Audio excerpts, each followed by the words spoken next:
আজকে রসে ভরা একটা রসালো পিঠের রেসিপি নিয়ে চলে এসেছি। শীতকাল তো পড়েই গেছে, আর শীতকাল পড়া মানে দেখবেন নানান রকম কিন্তু পিঠে খাওয়ার আমাদের ইচ্ছে হয়। তো এই পিঠেটা যে কোনোদিনও বানায়নি সেও কিন্তু বানিয়ে নিতে পারবে, এতটাই সহজ একটা পিঠে। দুভাবেই আমি বানিয়ে দেখাবো, যাতে আপনাদের বুঝতে কোনো রকম অসুবিধা না হয়। তো চলুন ঝটপট রেসিপিটা স্টার্ট করা যাক। আর ভিডিওটা ভালো লাগলে অবশ্যই আমার এই ছোট্ট চ্যানেলটিকে সাবস্ক্রাইব করতে ভুলবেন না। আর রেসিপিটা ফলো করলে আশা করছি আপনাদেরও পিঠে একদম পারফেক্ট হবে। আচ্ছা, প্রথমেই আমি এখানে নিয়ে নিয়েছি চালের আটা 1 কাপ পরিমাণ, আর দিয়ে দিলাম তার হাফ কাপ ময়দা, আর সুজি দিয়ে দিচ্ছি হাফ কাপেরও কম পরিমাণ। আপনারা চাইলে সুজির পরিমাণটা বাড়িয়ে ময়দার পরিমাণটাও কমিয়ে দিতে পারবেন। আর হাফ টিস্পুন এখানে দিয়ে দিলাম বেকিং পাউডার, আর 2-3 চিমটি নুন। এবার এই শুকনো উপকরণগুলোকে ভালো করে আগে মিশিয়ে নিতে হবে। আচ্ছা, কাপ যদি না থাকে, মেজারমেন্ট কাপের পরিবর্তে আপনারা কিন্তু বাড়িতে থাকা যে কোনো কাপ বা যে কোনো বাটি দিয়েও মেজারটা করে নিতে পারবেন। আর এখানে আমি উষ্ণ গরম জল দিয়ে অল্প অল্প করে দিচ্ছি, আর এটাকে মেখে নিচ্ছি। একটা স্মুথ ব্যাটার রেডি করতে হবে। একসাথে কিন্তু অনেকটা জল ঢেলে দিলে তখন সেক্ষেত্রে কিন্তু স্মুথ ব্যাটার হবে না, লাম্পস পড়ে যাবে। তো দেখতে পাচ্ছেন আমি অল্প অল্প করে উষ্ণ জল দিয়ে, আর থিকনেসটা আপনাদেরকে দেখিয়ে দিচ্ছি কিরকম থিকনেস হবে। আর যেহেতু এর মধ্যে সুজি দেওয়া আছে, এটা একটু রেস্টে রেখে দেবো, তারপর কিন্তু আরেকটু ঘন হয়ে যাবে। তো 10 মিনিট এটা রেস্টে থাক, ততক্ষণ আপনাদেরকে আমি দেখিয়ে দিই যে দুভাবেই কিন্তু আপনারা পিঠেটা করতে পারবেন। এরকম বাড়িতে তো কড়া সবারই থাকে, যে কোনো কড়া বা হাঁড়ির মধ্যে এরকম একটা স্ট্যান্ড রেখে তার উপরে এরকম যে কোনো একটা প্লেট রেখে এরকম ছোট ছোট বাটির মধ্যে হালকা করে একটু অয়েল ব্রাশ করে নিয়ে তার উপর পিঠেটা দেবেন। আর তলায় জলের পরিমাণটা এমন দিতে হবে যাতে প্লেটের ওপরে না জলটা ছাপিয়ে চলে আসে, জলটা যেন প্লেটের তলাতেই লেগে থাকে। 10 মিনিট ঢেকে রাখলেই কিন্তু পিঠে রেডি হয়ে যাবে। এটা এইভাবে করতে পারেন, অথবা এরকম স্টিমার যার বাড়িতে থাকবে, সবার বাড়িতে থাকে না বলে আমি কড়াটা দেখিয়ে দিলাম, স্টিমারের মধ্যেও জল দিয়ে কিন্তু একইভাবে বাটি বসিয়ে আমরা করে নিতে পারবো। আর অবশ্যই কিন্তু বাটিতে একটু অয়েল ব্রাশ করে নিতে হবে, তাহলে পিঠেটা তোলার সময় খুব সুবিধা হবে। আর এটাও ঠিক একইভাবে 10 মিনিটেই কিন্তু পিঠেটা রেডি হয়ে যাবে। কিন্তু আজকে আমি বানাবো এই ইডলি স্ট্যান্ডে। আমার কাছে ইডলি স্ট্যান্ডটা আছে, যদি আপনাদের কাছেও থাকে এটাই করবেন, খুবই সুবিধা। একসাথে 12টা কিন্তু পিঠে একবারেই রেডি হয়ে যাবে। আর প্রত্যেকটা শেপও কিন্তু একদম সমান হবে, দেখতেও ভালো লাগবে। আর ইডলি স্ট্যান্ডটা দেওয়ার পর কিন্তু ঢাকনাটা এখানে আমি দিতে পারবো না, কারণ এটা ইডলি স্ট্যান্ডটা একটু উঁচু আছে, তাই আমি এখানে একটা গামলা দিয়ে ঢেকে দেবো। আর একইভাবে এগুলোকেও কিন্তু আমি অয়েল ব্রাশ করে নেবো, পিঠেটা তাহলে তোলার সময় সুবিধা হবে। তো চলুন তাহলে ঝটপট দেখে নিই। আর যতক্ষণ ওদিকে রেস্ট হচ্ছে ততক্ষণ এদিকে আমি এখানে অয়েল ব্রাশও করে নেবো। দেখতেই পাচ্ছেন এখানে 4টে থাক আছে। তো আমি একটা থাকের বাটির মধ্যে অল্প একটু অয়েল ঢেলে নিয়ে এবার ওখান থেকেই অয়েল নিয়ে প্রত্যেকটা বাটিতে আমি অয়েল ব্রাশ করে নিচ্ছি। তো আপনারা যদি বাটিতে করেন এইভাবেই অল্প অল্প সামান্য একটু অয়েল ব্রাশ করে নিলেই কিন্তু হয়ে যাবে। আর ততক্ষণে এদিকে আমাদের ব্যাটারটাও কিন্তু রেডি হয়ে গেছে। আর সুজিটা ফুলে দেখতে পাচ্ছেন একটু কিন্তু ঘন হয়ে গেছে ব্যাটারটা। তো ব্যাস, আর রেস্টে রাখার দরকার নেই, আমাদের ব্যাটার কিন্তু একদম রেডি। থিকনেসটা আপনারা দেখে বুঝতেই পাচ্ছেন কতটা ঠিক হবে। আর এবারে আমি বড় টেবিল চামচ যেটা আছে তার 1.5 থেকে 2 টেবিল চামচ মতো দিলেই কিন্তু এক একটা বাটি ভরে যাচ্ছে। আর খুব বেশি ছাপিয়ে দেবো না, তাহলে কিন্তু উপচে পড়ে যেতে পারে যখন এটা আরেকটু ফুলবে হওয়ার পর।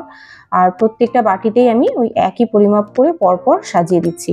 সব দেওয়ার পর এই যে নাটটা আছে এটাকে লাগিয়ে দিচ্ছি। এটাকে টাইট করে দিলে কিন্তু বাটিগুলো যে এদিক ওদিক ঘুরে যাচ্ছিল আর ঘুরবে না, দেখুন একদম টাইট হয়ে গেছে। এবার স্টিমারের মধ্যে আমি আস্তে করে এটা সাবধানে বসিয়ে দিচ্ছি, দিয়ে আর আগেই বলেছিলাম যে গামলা দিয়ে ঢেকে দিতে হবে, ঢাকনাটা হবে না, দিয়ে 10 মিনিট রেখে দেবো। আর যতক্ষণ ওদিকে 10 মিনিট হচ্ছে ততক্ষণ এদিকে আমি দুধটা রেডি করে নেবো পিঠের জন্য। এখানে আমি 1.5 লিটার মতো দুধ নিয়েছি, পাতলা দুধটাই নিয়েছি, আপনারা চাইলে ঘন দুধ নিতে পারেন। আমি যেহেতু এখানে পাউডার মিল্ক অ্যাড করব তাই আমি পাতলা দুধই নিয়েছি। আর পাউডার মিল্কটা আমি 1 কাপ পরিমাণ দিয়ে দিলাম। আপনাদের ঘন দুধ হলে সেখানে পাউডার মিল্কটা অল্প দিতে পারেন, তবে পাউডার মিল্ক দিলে কিন্তু খুব সুন্দর টেস্ট হয় পিঠেটার মধ্যে। আর একটু উষ্ণ গরম যখন হয়ে এসছে দুধটা, তখনই আমি মিল্কটা দিয়ে দিয়েছি, পাউডার মিল্কটা, কারণ উষ্ণ দুধের মধ্যে খুব সুন্দরভাবে তাড়াতাড়ি কিন্তু গুলে যায়, কোনোভাবেই দলা পাকায় না পাউডার দুধগুলো। আর এবার ওর মধ্যে 8-9টা এলাচ দিয়ে দিলাম। ছোট এলাচ বলে আমি 8-9টা দিলাম, বড় এলাচ হলে আপনারা 5-6টাও দিতে পারেন। আর এবারে এর মধ্যে আমি দিয়ে দেবো গুড়ের বাতাসা। আপনাদের কাছে গুড় থাকলে গুড়ও দিতে পারেন এখানে, আর যদি না গুড় থাকে, আমার কাছে এই মুহূর্তে গুড়টা ছিল না বলে আমি কিন্তু গুড়ের বাতাসার ব্যবহার করেছি। এতেও কিন্তু টেস্টও খুব ভালো হয় আর দেখতেও খুব সুন্দর লাগে রংটা। আর এদিকে কিন্তু 10 মিনিট হয়ে গেছে আর আমাদের একদম পিঠেগুলো খুব সুন্দরভাবে রেডি হয়ে গেছে। এটাকে আস্তে করে নামিয়ে নিলাম আর যে এক্সেস ব্যাটারটা আমার ছিল সেটাকে দুটো বাটির মধ্যে বলেছিলাম যে অয়েল ব্রাশ করে দিতে হবে, একটু অয়েল ব্রাশ করে বাটির মধ্যে দিয়ে আবার ঢাকনা ঢেকে রেখে দিলাম। আর ততক্ষণে দেখুন এদিকে কিন্তু দুধটা ফুটে গেছে, একদম রেডি হয়ে গেছে। আর দুধের কালারটা দেখে বুঝতে পারছেন বাতাসাগুলো পুরোপুরিভাবে গলে গিয়ে কত সুন্দর একটা রং এসে গেছে। পুরো গুড় দিয়ে যেভাবে বানালে হয় সেইভাবেই কিন্তু হয়েছে। আর গুড়ের বাতাসাটা ব্যবহার করলে কিন্তু সেন্টটাও অনেকটা গুড়ের মতোই হয়, খেতেও খুব সুন্দর লাগে। আপনারা ঝট করে বুঝতে পারবেন না যে এতে গুড় দেওয়া নেই। আচ্ছা, পিঠেগুলো কিন্তু আমি 4-5 মিনিট মতো রেখে দিয়েছিলাম যাতে আমি হাতে সহ্য করতে পারি, এতটা গরম, স্ট্যান্ডগুলো ভীষণ গরম ছিল। আর অবশ্যই 4-5 মিনিট রেখে তারপর পিঠেগুলোকে তোলার চেষ্টা করবেন, কারণ একদম গরম থাকা অবস্থায় এগুলো কিন্তু একটু চিটচিটে ভাব থাকে, তখন তুলতে গেলে কিন্তু এগুলো ভেঙে যাবে বা ঠিকঠাক উঠবে না। তো দেখতে পাচ্ছেন আমি 4-5 মিনিট রেখে দেওয়ার পর কত সহজে কিন্তু পিঠেগুলো উঠে যাচ্ছে। আর এমনিও অয়েল ব্রাশ করা ছিল, খুব সুন্দরভাবেই প্রত্যেকটা পিঠে উঠে যাচ্ছে। আর দেখতে পাচ্ছেন প্রত্যেকটা পিঠের মাঝখানগুলো কিন্তু খুব সুন্দরভাবে ফুলেওছে। আপনারা হয়তো দেখেও বুঝতে পারছেন প্রত্যেকটা পিঠে কিন্তু মাঝখানটা খুব সুন্দরভাবে ফুলেছে। ফুলেছে মানেই এটা থেকে বোঝা যায় যে আমাদের দুধটা কিন্তু খুব সুন্দরভাবে অ্যাবজর্ব করবে পিঠেগুলো। তো চলুন এবারে গরম গরম দুধের মধ্যে পিঠেগুলোকে দেওয়ার পালা। দুধটা কিন্তু এখন ভালোই গরম আছে, দেখে বুঝতে পারছেন ধোঁয়া উঠছে। এবার এই পিঠেগুলো এখনো উষ্ণ গরম আছে। এই উষ্ণ গরম পিঠেগুলোকে গরম দুধের মধ্যে আমি এক এক করে সব দিয়ে দিচ্ছি। আর অবশ্যই কিন্তু যখনই পিঠে বানাবেন দুধের পরিমাণটা একটু বেশিই নেবেন, কারণ এই দুধটা দারুণ টেস্টি হয়। খাওয়ার সময় না তো কিন্তু দুধটা কম পড়ে যাবে। আর পিঠে অ্যাবজর্ব করে যদি দুধ একদম টেনে যায় তখন কিন্তু ভালো লাগবে না। এটাকে এবার 4 থেকে 5 ঘন্টা এইভাবে রেখে দিলেই কিন্তু খুব ভালোভাবেই অ্যাবজর্ব করে নেবে দুধটা পিঠেটা। তো আমি এটা রাত্রে যেহেতু বানিয়েছি আমি ওভারনাইট এভাবে রেখে দিয়েছিলাম। সকালবেলা আমি আপনাদেরকে খুলে দেখাচ্ছি। দুধটা দেখে বুঝতে পারছেন অনেকটা কিন্তু ঘন হয়ে গেছে। আর পিঠেগুলোও কিন্তু দেখে বোঝা যাচ্ছে খুব ভালোভাবেই দুধটাকে অ্যাবজর্ব করে নিয়েছে। তো এইরকম সুন্দর রসালো পিঠে মানে আপনি যদি ফ্রিজে রেখে খান আরও বেশি ভালো লাগবে ঠান্ডা ঠান্ডা। আর যাদের এই শীতকালে ঠান্ডা খেতে ইচ্ছা হয় না তারা কিন্তু নর্মাল টেম্পারেচারে বাইরে রেখেও খেতে পারবেন। দুরকমভাবেই দারুণ টেস্টি লাগে। আর এই পিঠেগুলো এত সুন্দর টেস্ট হয়, আর বিশেষ করে এর আসল ম্যাজিক হচ্ছে এই দুধটা। এই দুধটা সেই কারণেই আমি বলেছিলাম যে একটু বেশি পরিমাণ নেবেন, কারণ খাওয়ার সময় না তো কিন্তু সত্যিই কম পড়ে যাবে।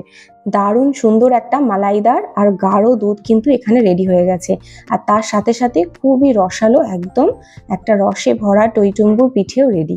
তো আপনাদের যদি ভিডিওটা ভালো লাগে অবশ্যই কিন্তু আমাকে কমেন্টে জানাতে ভুলবেন না যে আপনাদের কেমন লাগলো রেসিপিটা।